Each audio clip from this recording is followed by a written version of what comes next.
it's a lighthearted book about the apocalypse.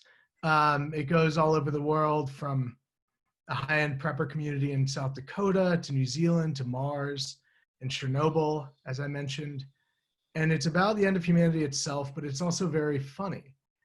And it starts from the premise, and it's one that I think we could relate to now, which is that the end of the world is both terrifying and extremely boring.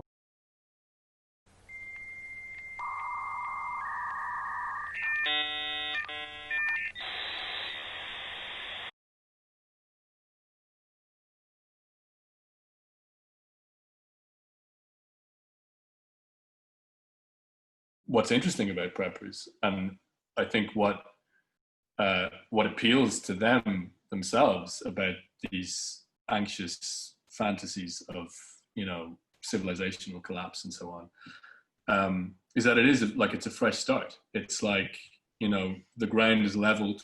There's no, like, you know, your everyday problems have fallen away, and you're like obsessive preparing over the course of years for a situation in which you are at long last kind of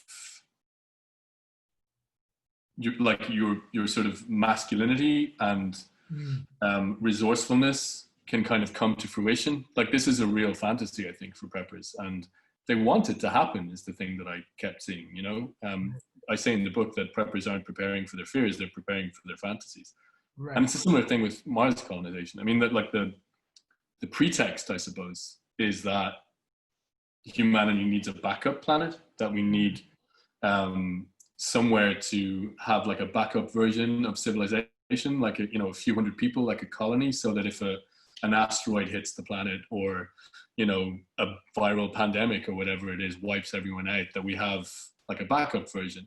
But really what it is, it's like, yeah, it's a fantasy of like escape, you know, it's a fantasy of like, and it's, you know, I tend to talk about it in quite a negative way, but you know, in the book, I do give credence to the fact that this is actually, a lot of it is like, it's quite an optimistic view of the future in a way. It's not an optimism that I feel any real connection with, but it is like a narrative around the future that doesn't really exist elsewhere in the culture.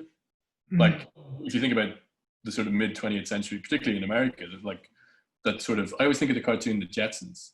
Like, did you watch that when you were a kid? No, I actually didn't. Yeah. Well, I like. But I know the Jetsons. Yeah. So it's like a futuristic version of the Flintstones, I guess, right? Right.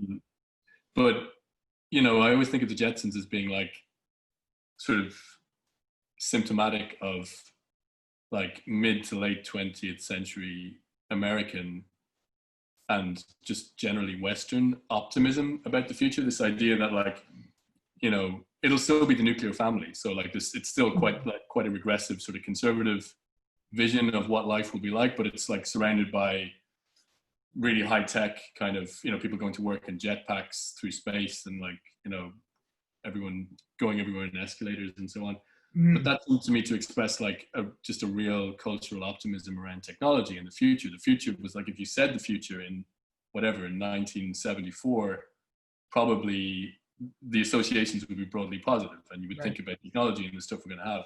Whereas now you think about the future, like you say the word the future and everyone kind of goes, ah, shit, you know?